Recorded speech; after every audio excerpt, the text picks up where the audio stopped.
तो पिछले क्लासेस में आपने पढ़ा था motion of charge particle in uniform magnetic field, और आपने देखा था ट्रेजेक्ट्री।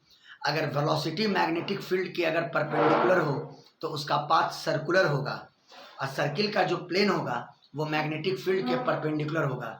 और सर्किल के रेडियस का वैल्यू हम लोगों ने डिराइव किया था mv/qb। और उसी क्लास में मैंने 3 क्वेश्चन आप लोग को करवाया था जो बहुत ही इंपॉर्टेंट है। एक तो कि मैग्नेटिक फील्ड में टाइम कितना स्पेंड करेगा, हम टॉपिक वाइज क्वेश्चन बताए थे। एक तो मैग्नेटिक फील्ड में वो टाइम कितना स्पेंड करेगा, दूसरा अगर चार्ज पार्टिकल मैग्नेटिक फील्ड में इंटर किया और जब एग्जिट करेगा तो उसमें एंगल ऑफ डिफ्लेक्शन कितना प्रोड्यूस होगा, और एक था कि अल्फा पार्टिकल और अल्फा पार्टिकल और प्रोटॉन सेम काइनेटिक एनर्जी के साथ मैग्नेटिक फील्ड में इंटर किया तो दोनों के रेडियस का रेशियो निकालना था। ऐसा कुछ क्वेश्चन रहा होगा, बात फॉलो किए। ये सब क्वेश्चन ही बहुत ही इंपॉर्टेंट है जो एग्जाम में पूछता है। आज उसी कंसर्न से हम कुछ क्वेश्चन आप लोग को एक क्लास उस पैटर्न का क्वेश्चन कुछ और करवाते हैं। उसके बाद एक इंपॉर्टेंट टॉपिक आएगा जहाँ पर interaction between electric and magnetic field, जहाँ पे एक टर्म आएगा वेलोसिटी सेलेक्टर, और वेलोसिटी सिलेक्टर से क्वेश्चन बहुत सारा पूछता है। वेलोसिटी सिलेक्टर से क्या, कमर बोलिए? Yes sir. वेलोसिटी सिलेक्टर, तो वेलोसिटी सिलेक्टर आज नहीं लेंगे हम लोग। आज पहले कुछ क्वेश्चंस और डील कर लेते हैं, अच्छा क्वेश्चन, तब हम लोग बात करेंगे वेलोसिटी सिलेक्टर का। समझ गए? जहाँ पे interaction between electric and magnetic field की बात करेंगे। तो आइए क्वेश्चन लेते हैं।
लिखिए क्वेश्चन आप लोग। Fe2 प्लस आयन है, ये फेरस आयन है। Fe2 plus ions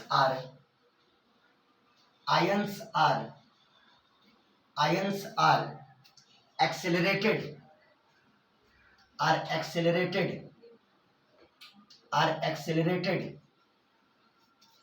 through a potential difference of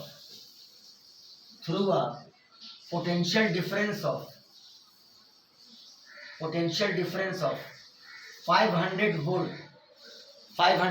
volt and are injected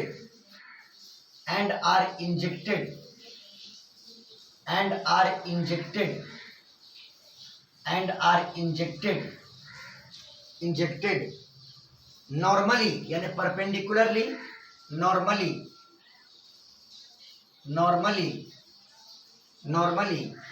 into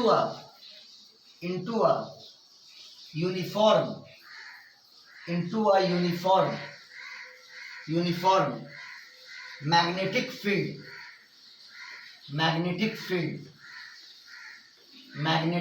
field B vector जिसका मैग्नीट्यूड दिया हुआ है 20 milli tesla, 20 milli tesla, 20 milli tesla. Find the radius of, find the radius of, find the radius of, find the radius of, find the radius of circular path, find the radius of circular path, find the radius of circular path followed by, ध्यान दीजिएगा उतना आसान question भी नहीं है, followed by isotopes, followed by isotopes with mass number, with mass number, with mass number 57 and 58, 57 and 58, 57 and 58, ठीक है, 57 and 58। बोलो क्लियर है, बोलो बाबू लोग, बोलो। मास नंबर दिया हुआ है, मतलब कि Fe2+ आयंस जो आप लिए हैं उसमें दो तरह का आइसोटोप है। आइसोटोप किसको कहते हैं? Atoms of the same element having same atomic number but different mass number, है ना। एटॉमिक नंबर सेम होगा लेकिन मास नंबर अलग अलग होगा। मास नंबर एक का 57 है और एक का क्या है 58 है, एक का 57 है और एक का क्या है 58 है।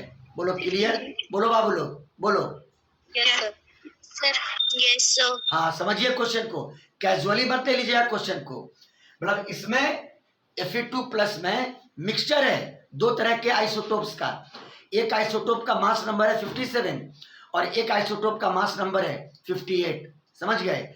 और इसमें भी हम जानते हैं कि बहुत से लोग गलती कर देंगे, समझ गए बात को। मास नंबर के मैनिपुलेशन में भी लोग गलती कर देंगे। बहरहाल सबसे पहले तो हम ये जानना चाहेंगे, सबसे पहले तो हम ये जानना चाहेंगे कि Fe2+ आयन पर चार्ज कितना होगा। जरा इसका जवाब आयशा हमको दे, Fe2+ आयन पे चार्ज कितना होगा। चलो बोलो जी, बोलो, ऐसे नहीं पढ़ाई होती है, बोलिए।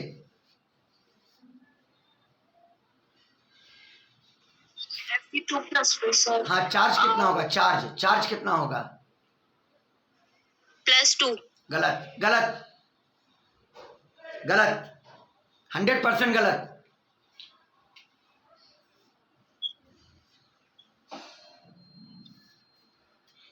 सना बोलो कितना होगा। 24 होगा ना। सना बोलो कितना होगा, 24 होगा। सना बोलो कितना होगा।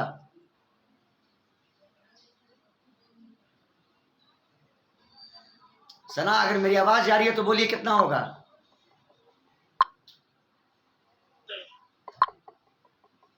तो चार्ज तो 2+ होगा। चार्ज 2+ होगा। आप लोग का यही प्रिपरेशन है ना। Fe2+ कहने का मतलब कि दो इलेक्ट्रॉन को लूज किया होगा। क्वांटाइजेशन ऑफ चार्ज अगर 2e चार्ज होगा, कोई भी चीज अगर दो इलेक्ट्रॉन को लूज करे तो उस पर चार्ज 2 × E का वैल्यू 1.602 × 10 - 19 कूलम। हाँ उस दिन भी कल अल्फा पार्टिकल में ये बात हम बोले थे। सोचिए आप लोग क्या कर रहे हैं। Charge on Fe2+, charge on Fe2+। अरे ये Fe2+ क्यों बना, ये 2 यूनिट का पॉजिटिव चार्ज उस पर क्यों है, क्योंकि उसने 2 इलेक्ट्रॉन को लूज किया है।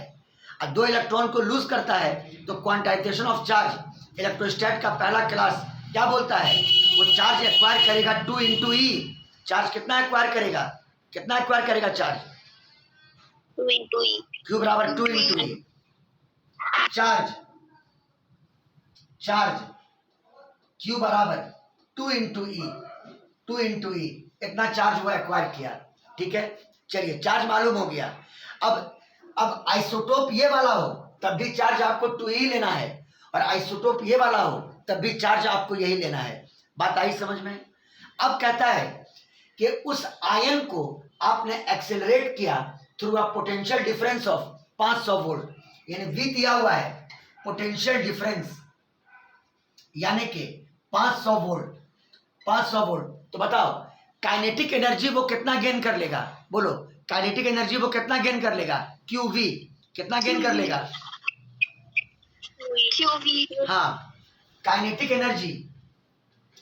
Energy gained by ions, kinetic energy gained by ions के बराबर Q इंटू वी, Q मालूम है और पोटेंशियल डिफरेंस मालूम है ना।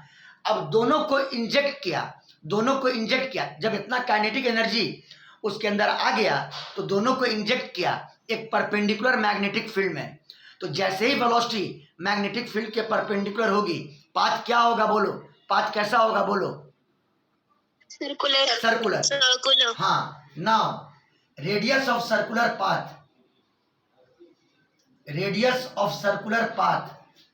से इतना लंबा क्यों करें, दैट अंडर रूट मास के हाँ proportional कर लिखेंगे रुको ना। Radius of circular path R बराबर, फॉर्मूला क्या पढ़ाए थे, mv, ऊपर में mv का मतलब मोमेंटम, अब मोमेंटम को कन्वर्ट करो काइनेटिक एनर्जी में, under root 2mk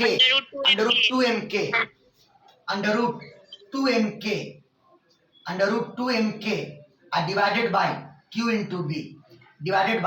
into B. ये रेडियस आ गया, समझ गए बात को।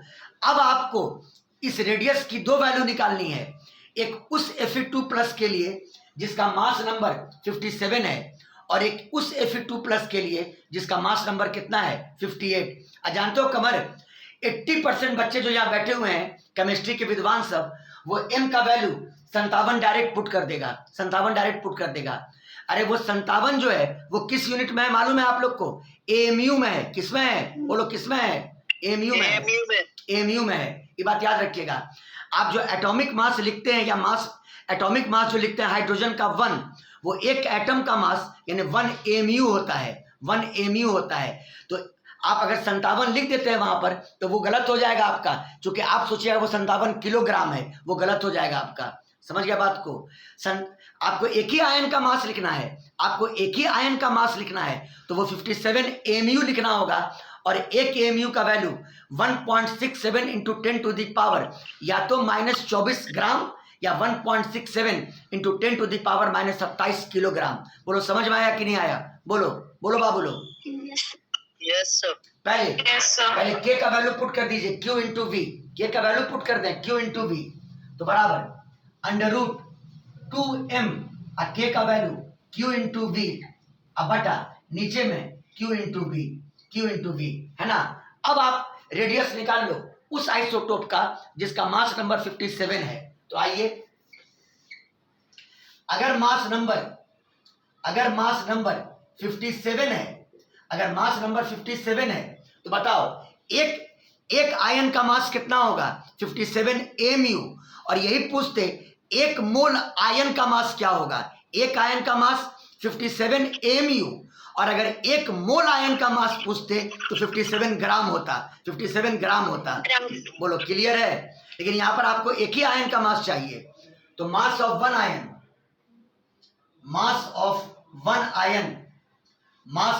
Ion is equal to 57 AMU, और AMU का मतलब 1.67 केजे में लिखिएगा तो 10 टू द पावर -24 ग्राम होता है, केजे में बदलिएगा तो 1.67 into 10 to the power -27 kilogram. आइए बराबर 57 into 1.67 into 10 to the power -27 kilogram, ऐसा यूनिट में। बोलो क्लियर है। अब सबकी वैल्यू पुट कर देना, आपका आंसर आ जाएगा। हाँ, Q का वैल्यू कितना है 2E, और E का वैल्यू तो सबको पता होता है, क्या होता है 1.602 गुने 10 का पावर -19 कूलम। होता है कि नहीं होता है, बोलिए। Yes, sir. हाँ, इसको भी और तोड़ देते हैं अंडर रूट 2m, Q का वैल्यू यहाँ पर 2E के बराबर है, तो यहाँ 2E लिख दिया, 2E इंटू V मतलब पोटेंशियल डिफरेंस बटा Q इंटू B, Q का मतलब 2E into magnetic field B। बोलो क्लियर है। सबकी वैल्यू को पुट कर दोगे, आपको इस आइसोटोप का रेडियस पता चल जाएगा। क्या कैलकुलेट करना पड़ेगा हमको? टाइम बर्बाद करें उसमें? बोलिए बोलिए। नहीं। अब आइए, अगर मास नंबर मान लीजिए 58 है ना, तो बताओ एक आयन का मास 58 AMU और आपको एक आयन का ही मास लेना है। और अगर 1 मोल आयन होता तो 58 ग्राम। हाँ, देखिए, मास ऑफ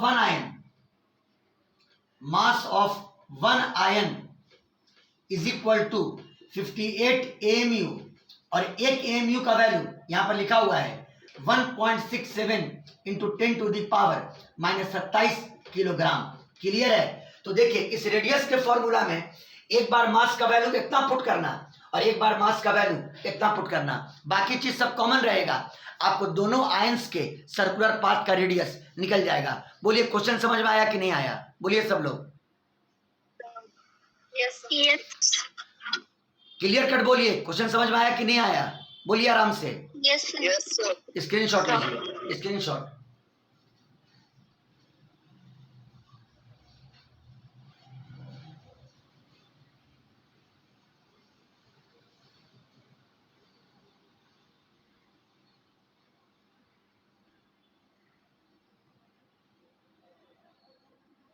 हो गया सर।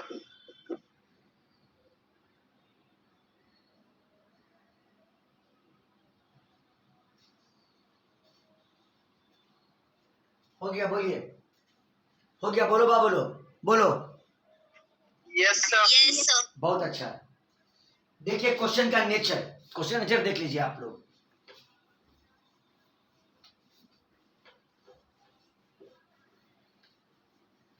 आइए,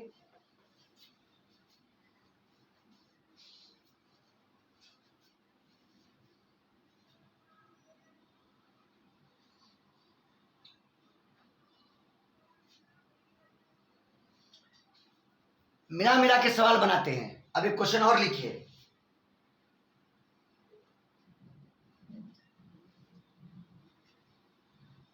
A narrow beam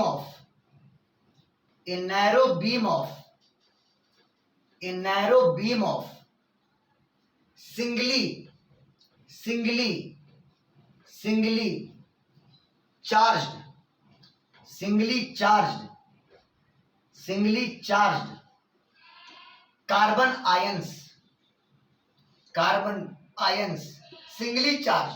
carbon ions moving at a constant velocity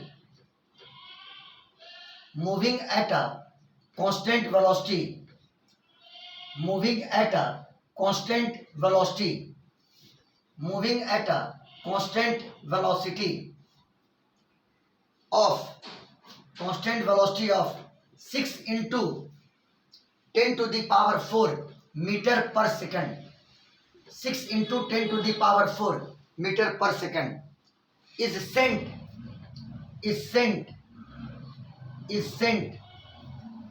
perpendicularly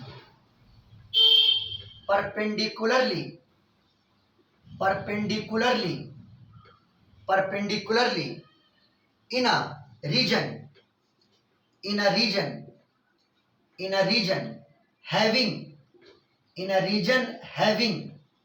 having uniform magnetic field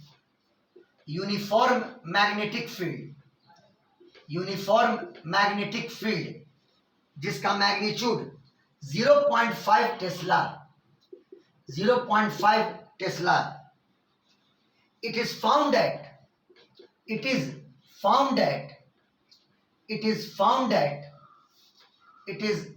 that ये पाया गया that two beams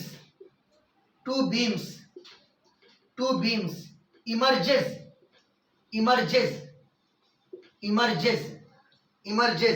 from the field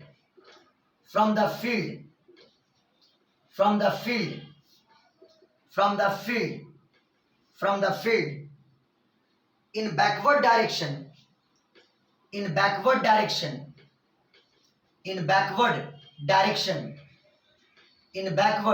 direction in backward direction, the separation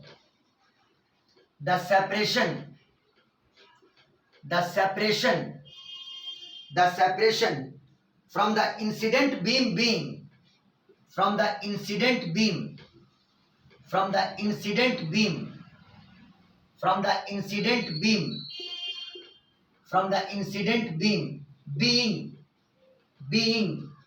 being 3 centimeter and 3.5 centimeter. समझ गए? Identify the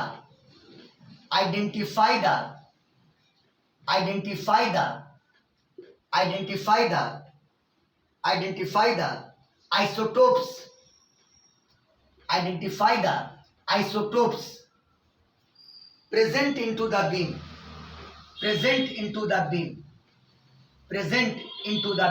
बहुत प्यारा question है, present into the beam.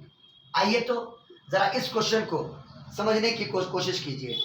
समझ में आई बात?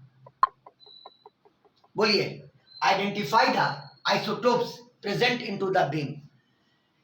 क्वेश्चन क्या कह रहा है? A narrow beam of singly charged carbon ions, singly charge मतलब एक इलेक्ट्रॉन को लूज किया होगा तो C+ बना होगा, है ना, C+ बना होगा। समझ गया बात को? और वो मूव कर रहा था with a constant velocity 6 × 10⁴ metre पर सेकंड, और उसको फिर ले जाया गया एक परपेंडिकुलर मैग्नेटिक फील्ड में जिसका मैग्नीट्यूड 0.5 टेस्ला था। इट इज फाउंड दैट, देखो आपने मैग्नेटिक फील्ड में एक बीम को प्रोजेक्ट किया, लेकिन जब मैग्नेटिक फील्ड से बाहर हुआ तो 2 बीम बाहर निकला। जब मैग्नेटिक फील्ड से बाहर निकल रहा है तो 2 बीम बाहर निकल रहा है, 2 बीम। समझ गए? और इन backward direction the separation from the incident beam being 3 centimetre and 3.5 centimetre, identify the isotopes present in the beam. यानी उस C- में भी 2 या C+ में भी 2 आइसोटोप होगा, उस C+ में भी 2 आइसोटोप होगा। समझ गया बात को? तो चलिए, आपको दोनों आइसोटोप को आइडेंटिफाई करना है, मतलब उनका मास नंबर निकालना है। तो आप मान लो कि पहले आइसोटोप का मास नंबर A1 है और दूसरे आइसोटोप का मास नंबर कितना है? बोलो, A2 है। मान लें क्या? बोलिए, मान लें? Yes, sir. अरे भाई, ये जो नैरो बीम है सिंगली चार्ज कार्बन आयंस का C+ का जो बीम है उसमें 2 तरह का आइसोटोप है। दोनों आइसोटोप का मास नंबर अलग अलग होगा। तो आप पहले मान लीजिए ना कि एक का मास नंबर A1 है और दूसरे का मास नंबर A2 है। मान लीजिए ऐसा। बोलिए। Yes, sir. हाँ, let mass number of first isotope is equal to M1 मान लिया, और mass number of second isotope is equal to हमने मान लिया कितना? M2 मान लिया। समझ में आई बात? अब पूछे कि एक C+ आयन का मास क्या होगा? तो M1 × 1.67 × 10⁻⁻27 किलोग्राम, और इसके एक आयन का मास क्या होगा? तो M2 × 1.67 × 10⁻⁻27 किलोग्राम। बोलो क्लियर? बोलो बाबू लोग, बोलो। Yes, sir. हाँ, और अब फिगर दिया हुआ है, देखिए फिगर बना देते हैं आपको हम। ये एक मैग्नेटिक फील्ड रीजन है बोर्ड के प्लेन के परपेंडिकुलर और अंदर की तरफ। ये एक मैग्नेटिक फील्ड रीजन है बोर्ड के प्लेन के परपेंडिकुलर और अंदर की तरफ। बोलिए क्लियर है? और मान लो यहां से आपने कार्बन आयंस के बीम को प्रोजेक्ट किया, है ना, यहां से वो प्रोजेक्ट हुआ। समझ गया बात को? और कहता है इसमें वो सर्कुलर ट्रैजेक्टरी पर मूव करता हुआ यहां से एग्जिट हुआ, तो एग्जिट एक बीम के रूप में नहीं हुआ बल्कि 2 बीम के रूप में हुआ। एग्जिट वो 2 बीम के रूप में हुआ। मतलब हुआ क्या होगा कि एक आइसोटोप का सर्कुलर ट्रैजेक्टरी दूसरे आइसोटोप के सर्कुलर ट्रैजेक्टरी से अलग हो गया होगा। क्योंकि दोनों का मास अलग अलग है तो दोनों का रेडियस अलग अलग होगा। बोलो बाबू लोग, दोनों का रेडियस अलग अलग होगा। बोलिए। Yes, sir. दोनों का रेडियस अलग अलग होगा। तो देखो, मान लो एक निकला यहां से, अब मान लो दूसरा निकला यहां से। बोलो क्लियर है? बोलो, यहां पर एक सिंगल बीम प्रोजेक्ट किए थे कार्बन आयंस का, और जब बाहर निकला तो दो बीम के रूप में बाहर निकला। समझ गए? अब क्वेश्चन कहता है कि ये दोनों बीम जो बाहर निकल रहा है, ये दोनों बीम जो बाहर निकल रहा है, तो इंसिडेंट बीम से यानी यहां से ये दूरी है 3 सेंटीमीटर और ये दूरी है 3.5 सेंटीमीटर। समझ में आया बात? ये डिस्टेंस है 3 सेंटीमीटर, ये डिस्टेंस है आपका 3 सेंटीमीटर, ये डिस्टेंस है आपका 3 सेंटीमीटर, और आपका ये डिस्टेंस है 3.5 सेंटीमीटर, 3.5 सेंटीमीटर। बोलिए क्लियर है? मतलब एक आइसोटोप का पाथ ये रहा होगा और दूसरे आइसोटोप का पाथ ये रहा होगा। बोलिए समझ में आया कि नहीं आया? बोलिए बाबू लोग, बोलिए। Yes. चलिए कमर बोलो, क्लियर हुआ क्वेश्चन? बोलो कमर।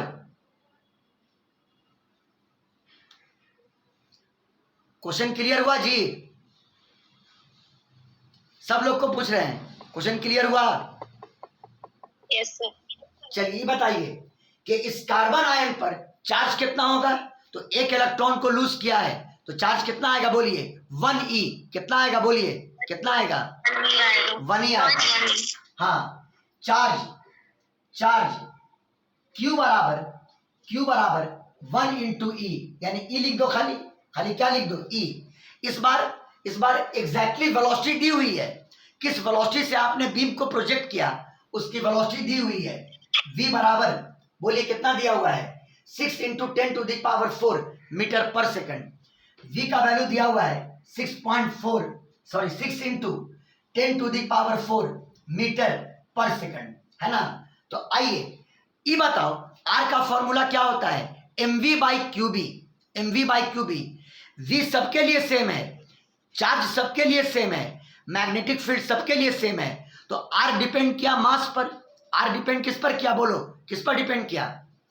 r बराबर mv बाई क्यूबी। दोनों आयंस के लिए वेलोसिटी कॉमन है, चार्ज कॉमन है, मैग्नेटिक फील्ड कॉमन है।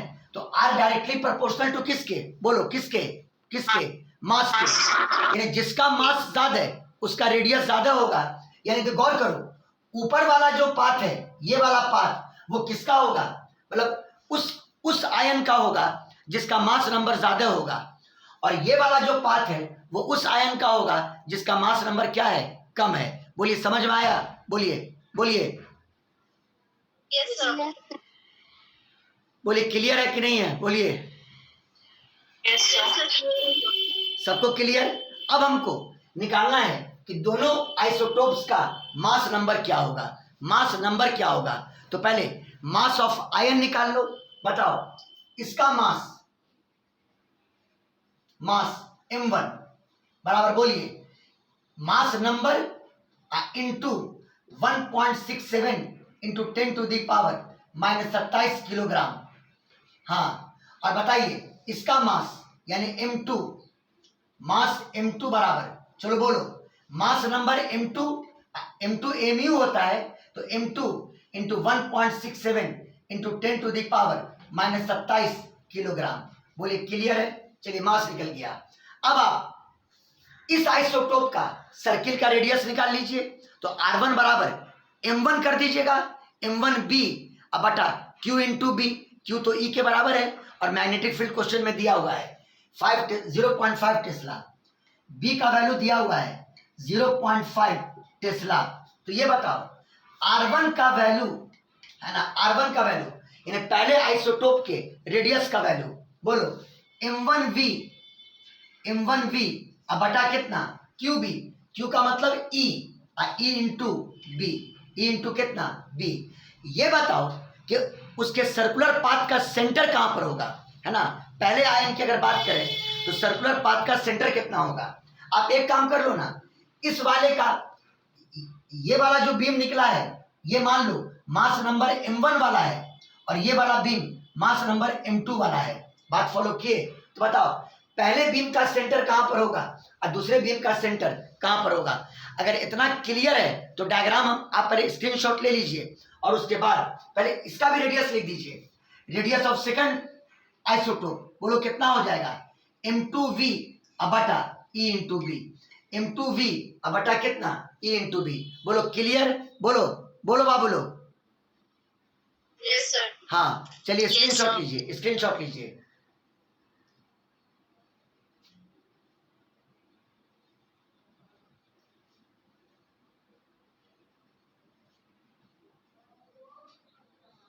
हो गया, बोलो। Yes, sir. हाँ अब एक और बात, m1 यानी पहले वाले आइसोटोप का मास यानी एक आयन का मास, बोलो m1 इंटू इतना, m1 into 1.67 into 10 to the power minus 27 into v बटा e इंटू बी। और r2 का value m2 into 1.67 into 10 to the power minus 27 into v बटा e इंटू बी, है ना। ध्यान रहे कि आपको m1 और m2 की वैल्यू निकालनी है। रेडियस हम लोगों ने कैलकुलेट कर लिया, अब हमको फिगर की ज्योमेट्री से उनका रेडियस पता करना होगा। हाँ आपका ये r1 हो गया और ये आपका r2 हो गया, लेकिन नहीं, जो सिंबॉलिक माने हैं हम लोग m2 मास वाले का r2 लिए हैं, इसको r2 कर दो, सॉरी। और m1 मास वाले का हम लोग r1 लिए हैं, इसको r1 कर दिया, उस सब से कोई दिक्कत नहीं है। अब कहोगे सर तो क्या इससे आंसर आ जाएगा? 100%। बताओ इस बीम का इंसिडेंट बीम से डिस्टेंस कितना था, बोलो बोलो कितना डिस्टेंस था, बोलो। 3 सेंटीमीटर। हाँ कितना था? 3 सेंटीमीटर। 3 सेंटीमीटर। 3 सेंटीमीटर। और ये बताओ कि इस बीम का इंसिडेंट बीम से डिस्टेंस कितना था, बोलो बोलो कितना था? 3.5 सेंटीमीटर। 3.5 सेंटीमीटर। 3.5 सेंटीमीटर। बताइए तो क्या क्वेश्चन बनाने के हालात में हम लोग अब हैं? ये बताओ अगर ये R2 है, मतलब इस बीम का अगर ये रेडियस है तो ऑब्वियसली ये भी R2 ही ना होगा, बोलो बाबू लोग, ये भी R2 ही ना होगा, बोलिए। Yes, sir.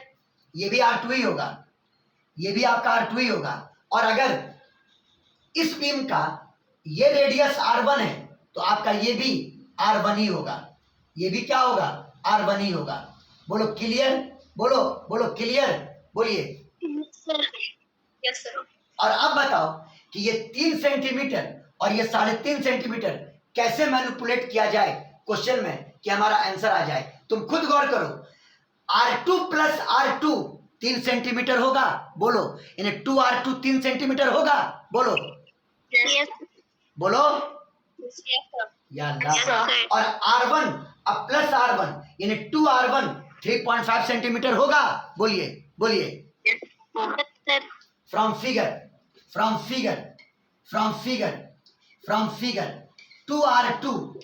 2R2 ये बराबर 3.5 सेंटीमीटर और 2R1 ये बराबर 3 सेंटीमीटर, ये बराबर कितना? 3 सेंटीमीटर। अब आपका क्वेश्चन समझिए कि बन चुका है, यहां से R2 के वैल्यू लाइए तो R2 बराबर 3.5/2 बोलो बाबू लोग, बोलो। Sir, R2 3 होगा सेंटीमीटर है। हाँ R2 ये लिए हैं, हाँ ये 3 सेंटीमीटर होगा, सॉरी।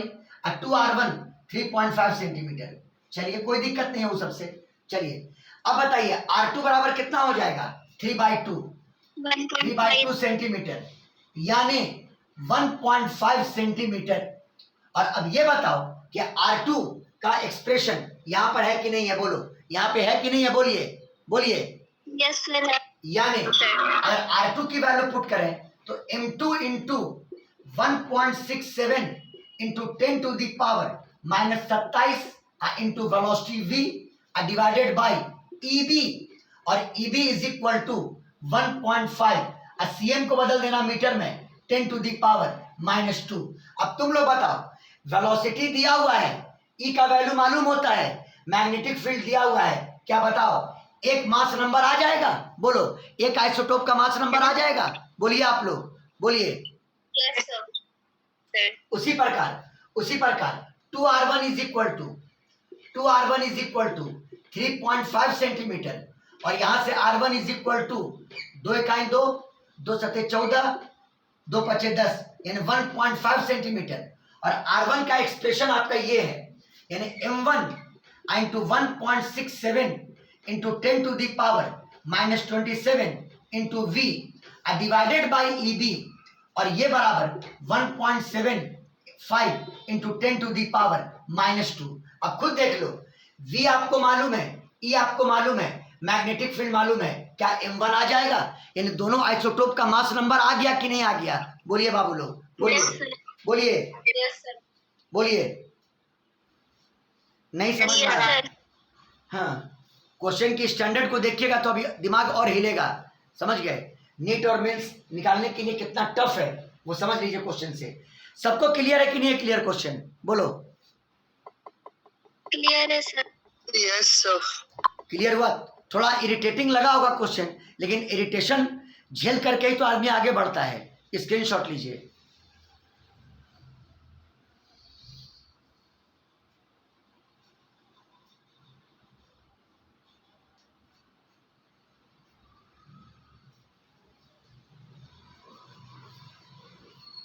हो गया? बोलो।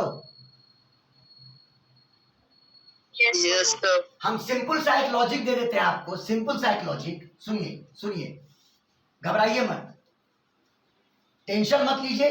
डायग्राम को एक बार और क्लियर कर लीजिए, इस फिगर का डायग्राम को। वैल्यू तो आप पुट करिए लोगे, बस यूनिट का ख्याल रखते हुए। ये तो पता चल गया था ट्रैजेक्टरी को देख करके कि कार्बन आयन नेगेटिवली चार्ज था। समझ गया बात को? चलिए, आपने यहां से बीम को प्रोजेक्ट किया। फिगर की क्लैरिटी देखिएगा, फिगर की क्लैरिटी। दो आयन था तो दोनों का मास अलग अलग, रेडियस मास पे डिपेंड करता है, रेडियस अलग अलग हो जाएगा, यानी दोनों का सर्कुलर ट्रैजेक्टरी अलग अलग हो जाएगा। एक की ट्रैजेक्टरी ये और दूसरे की ट्रैजेक्टरी ये। पहला बीम यहां से निकला और दूसरा बीम यहां से निकला। बोलो क्लियर है? पहले वाले बीम का सर्कुलर ट्रैजेक्टरी ये है, सर्कुलर ट्रैजेक्टरी ये है। बोलो क्लियर? मैंने क्या कहा था, सेंटर कैसे ढूंढना? तो पहले इस पॉइंट से, इनिशियल पॉइंट से फोर्स का डायरेक्शन निकाल लेना। किसका डायरेक्शन? बोलो किसका डायरेक्शन? फोर्स का। v ऐसे, v का पॉजिटिव सेंस ये, b अंदर की तरफ कर्ल किया, अंगूठा स्ट्रेच किया नीचे की तरफ। ये डायरेक्शन v क्रॉस b का हुआ, ये डायरेक्शन v क्रॉस b का, यानी मैग्नेटिक फोर्स चूंकि नेगेटिव चार्ज है, मैग्नेटिक फोर्स ऊपर लगा, नेगेटिवली चार्ज है, मैग्नेटिक फोर्स ऊपर लगा। मैग्नेटिक फोर्स का डायरेक्शन ये हुआ। दोनों चार्ज के लिए, दोनों चार्ज मतलब दोनों आइसोटोप के लिए मैग्नेटिक फोर्स का डायरेक्शन यही होगा। ये अलग बात है कि दोनों का सेंटर अलग अलग जगह पर होगा, लेकिन लेकिन लेकिन लेकिन दोनों का सेंटर अलग अलग जगह पर होगा। बोलो क्लियर? बोलो बाबू लोग, बोलो। लेकिन लेकिन फोर्स ऊपर की तरफ ही लगेगा, फोर्स सेम डायरेक्शन में लगेगा। अरे बोलिए ना बाबू, बोलिए ना। और मैंने क्या कहा था, फोर्स हमेशा सेंटर की तरफ लगता है। इसका मतलब दोनों आयन का सेंटर इसी लाइन को आगे बढ़ाने पर मिलेगा, इसी लाइन को आगे बढ़ाने पर मिलेगा। तो मान लो पहले वाले का आयन का सेंटर C1 पर है और दूसरे वाले आयन का सेंटर C2 पर है। अब इस बार छोड़ो, इस वाले का मास नंबर m1 ले लिया और इस वाले का मास नंबर m2 ले लिया, उस सबसे कोई दिक्कत हमको नहीं है। ये वाले बीम का मास नंबर m1 और ये वाले बीम का मास नंबर कितना? m2 है ना। अब ये बताओ कि पहले वाले बीम का सर्कुलर ट्रैजेक्टरी ये है और सेंटर C1 पर है, तो ये R1 उसका रेडियस हुआ। बोलो बाबू, ये R1 उसका रेडियस हुआ। अरे बोलो ना बाबू लोग, ये R1 उसका रेडियस हुआ।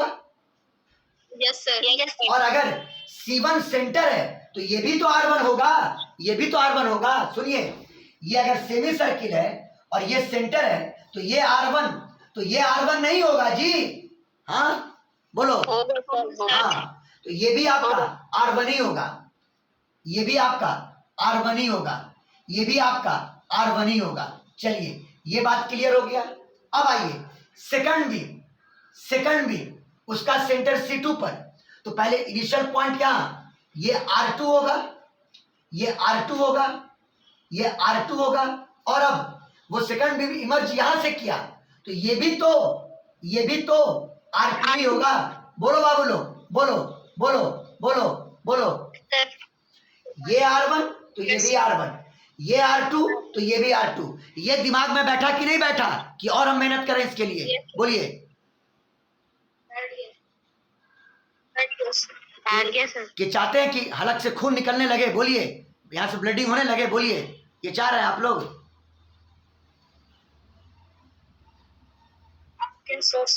अब क्वेश्चन में कहा था कि पहला बीम जो निकला वो इंसिडेंट बीम से कितनी दूरी पर था? बोलो कितनी दूरी पर था? 3 सेंटीमीटर। 3 सेंटीमीटर। हाँ, और जो दूसरा बीम निकला वो इंसिडेंट बीम से बोलो कितनी दूरी पर था? 3.5 cm की दूरी पर। यही डाटा आपको आंसर देगा।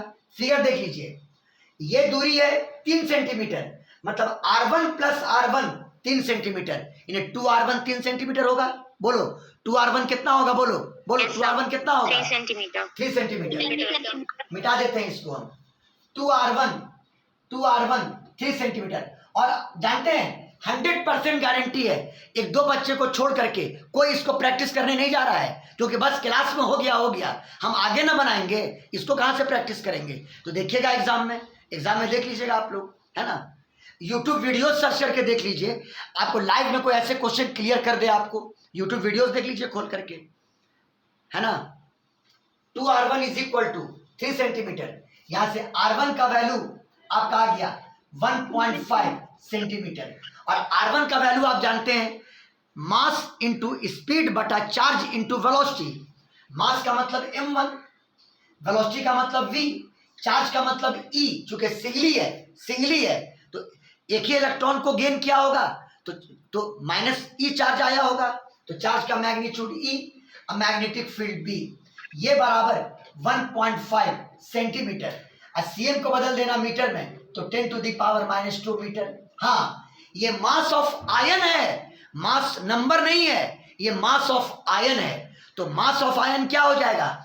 मास नंबर इंटू 1 mu की वैल्यू, 1 mu की वैल्यू। हाँ, m1 मास नंबर इंटू 1 mu की वैल्यू, इन 1.67 इंटू 10⁻⁻27 किलोग्राम बटा इंटू वेलोसिटी। ये आप पुट कर लेना, वेलोसिटी क्वेश्चन में दिया हुआ है, ई का मान पुट कर लेना 1.602 इंटू 10⁻⁻19 कूलम, और मैग्नेटिक फील्ड का वैल्यू भी पुट कर लेना, ये बराबर 1.5 इंटू 10⁻²। बताओ पहले आइसोटोप का मास नंबर आ जाएगा? बोलिए, आ जाएगा? Yes sir. हाँ, उसी प्रकार ये दूरी दी हुई है 3.5 सेंटीमीटर, मतलब R2 प्लस R2 3.5 है। बोलो बाबू। हाँ, 2R2 is equal to 3.5 centimetre, और यहां से R2 का मान 2 इकाई 2, 2 सत्ते 14, 2 पचे 10, इन 1.75 सेंटीमीटर। R2 का वैल्यू आ गया।